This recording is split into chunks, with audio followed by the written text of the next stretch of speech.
We miss the out of you out here, bro. How you been? I've been good, man. Mentally, spiritually. I've been on top of my. The jail call on April 28, 2025, amid his ongoing legal battle. Lil Durk made a surprising public appearance not in person, but via a phone call to DJ Academics during a live stream. This rare moment of direct communication from behind bars quickly drew widespread attention from fans and media, giving a rare look into Durk's mindset while incarcerated. Ain't nothing changed, bro. I just focus on life, my family, stuff like that. Trying to learn how to speak Arabic again. During the call, Durk shared that he was maintaining his mental and spiritual strength despite his situation. He told Academics, "I've been good, man. Mentally and spiritually, I've been on top of I'll be back out there. You hear me?" Confident tone stood in sharp contrast to the seriousness of the charges against him. The call revealed Durk has been using his time in custody constructively, learning Arabic and helping fellow inmates convert to Islam, highlighting his focus on spiritual growth while incarcerated. When Academics asked if he was taking formal classes, Durk explained, No, it's a couple guys here that not speak Arabic fluently. So I'm just learning the different words and tighten up my Arabic, just getting my knowledge. This exchange shed light on Durk's approach to incarceration. Rather than succumbing to despair, he appears to be using the time for personal development and spiritual growth, a resilience that has deeply resonated with his fans. Academics responded with visible support, saying hip-hop misses Durk and wishing him well, showing the strong backing Durk continues to receive from influential voices in the industry despite facing serious charges. The call sparked immediate reactions across social media. Hashtags like #FreeFreeKK and #FreeTheVoice trended as fans showed solidarity and hope for his release. The outpouring of support highlighted Durk's strong bond with his audience. Even in absence, the call was short but powerful, providing direct reassurance that Durk remains focused and hopeful. For many, hearing his voice after months of silence was meaningful. Notably, Durk's tone throughout was calm and composed. Despite the potential of a life sentence, he spoke without bitterness, using adversity as a chance to grow. This wasn't the first time Academics weighed in. Back in October 2024. When news of Durk's arrest broke, he reportedly collapsed during a live stream upon seeing the mugshot, revealing the emotional impact on those close to him.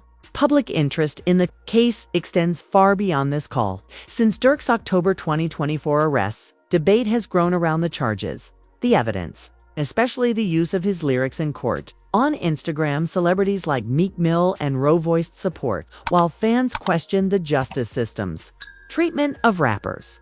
Comments like "they already did Melly dirty, don't let them do it again, and free the voice till it's backwards" showed the passionate defense of Durk. This support exists within a wider distrust of the justice system in hip-hop, especially in how it treats Black artists. Parallels have been drawn to other high-profile cases like Young Thug's RICO trial, fueling concerns that prosecutors are unfairly targeting rappers with gang ties. Many in hip-hop see a troubling trend, as Kevin Liles and others have emphasized. In their Protect Black Art campaign, rap seems to face disproportionate scrutiny compared to other genres with violent themes. The timing of Durk's call to Academics appeared strategic just weeks ahead of a key May 2025 bond hearing. By showing a reflective and positive demeanor, Durk may be reinforcing that he's not the danger prosecutors claim, supporting arguments from his legal team. They've proposed a $3 million bail package, including $1 million in cash, $900,000 in real estate, and 24/7 security.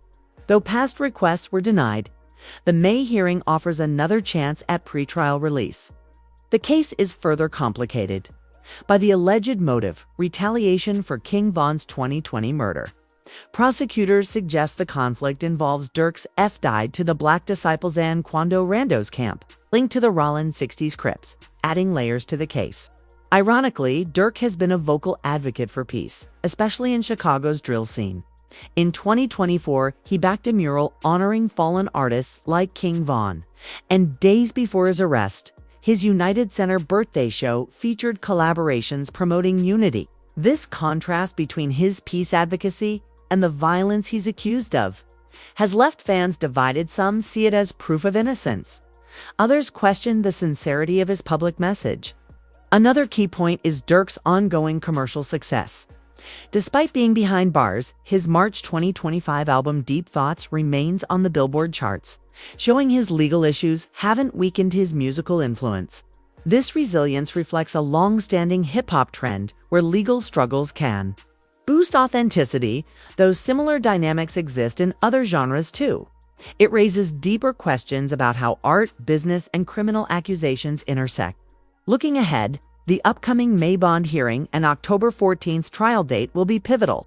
With over 230 gigabytes of digital evidence and thousands of pages of reports, the trial is expected to be lengthy and detailed. But the most debated evidence remains Durk's lyric. In the high-stakes intersection of rap and the law, few issues have drawn more scrutiny. Central to the prosecution is the 2022 track Wonderful, Wayne and Jackie, Boy with Babyface Ray. Prosecutors claim lyrics from the song reference the planning and aftermath of an August 2022 shooting near LA's Beverly Center, which killed Sevilla Robinson, cousin of Quando Rondo. These lyrics have become the most controversial element of a case that could send one of rap's biggest voices to prison for life. Those charges include aggravated assault and possession of a firearm by a convicted felon. Today, his attorneys told us that both they and the rapper learned of these charges about a day or so ago. Prosecutors argue that Lil Durk's lyrics describe the planning of the August 2022 shooting and reference media coverage of its aftermath, asserting that the lyrics serve as direct evidence of Durk's prior knowledge and involvement in the killing of Sevilla Robinson. On November 7, 2024, the federal indictment was amended to add 2 felony counts, claiming Durk used the lyrics to profit from the crime by rapping about revenge. This strategy mirrors the approach used in Young Thug's RICO case, where 17 sets of lyrics were introduced as evidence. However, Durk's legal team, led by attorneys Drew Finneling, Marissa Goldberg, Jonathan Braymond, and Christy O'Connor, has mounted a vigorous defense. Central to their argument is that the lyrics in question were recorded in January 2022, 7 months before the shooting, making it impossible for them to reference an event that had not yet occurred. To support this claim, the defense submitted affidavits from 2 music producers confirming that the song was recorded in early 2022 and not altered after the shooting. This timeline is a cornerstone of their case, challenging the prosecution's interpretation as factually and legally. On April 21, 2025, Durk's attorneys filed a motion to dismiss the case entirely, accusing prosecutors of misconduct and presenting false evidence to the grand jury.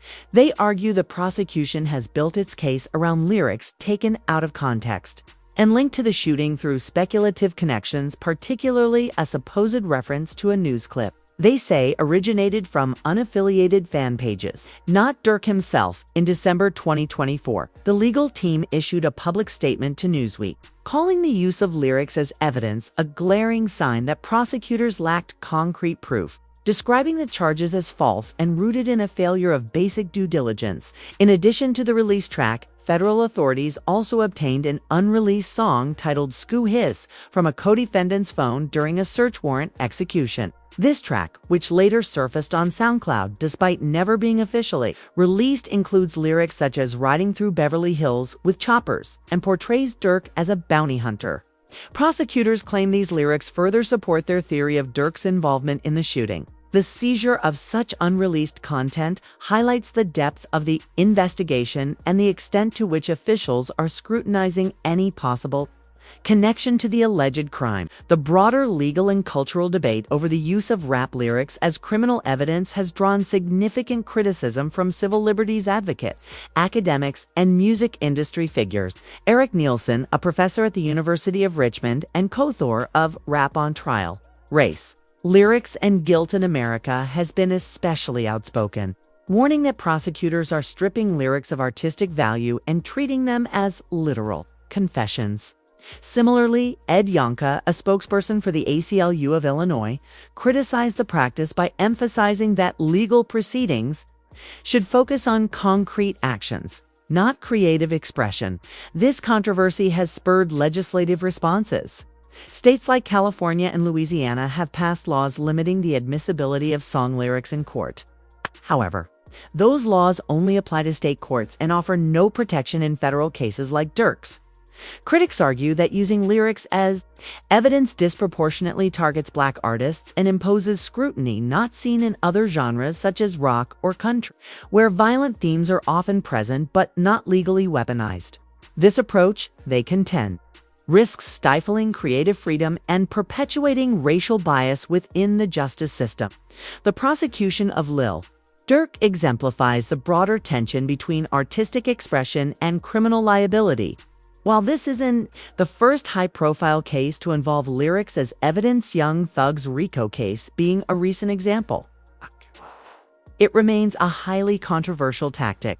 Notably, in early 2025, the final two defendants in the YSL case were acquitted of murder charges, illustrating the limits of using rap as proof of criminal behavior. For Durk, the crux of the defense rests on the timeline. If his lawyers can definitively prove that the lyrics were recorded prior to the August 2022 shoot, the foundation of the prosecution's case may collapse.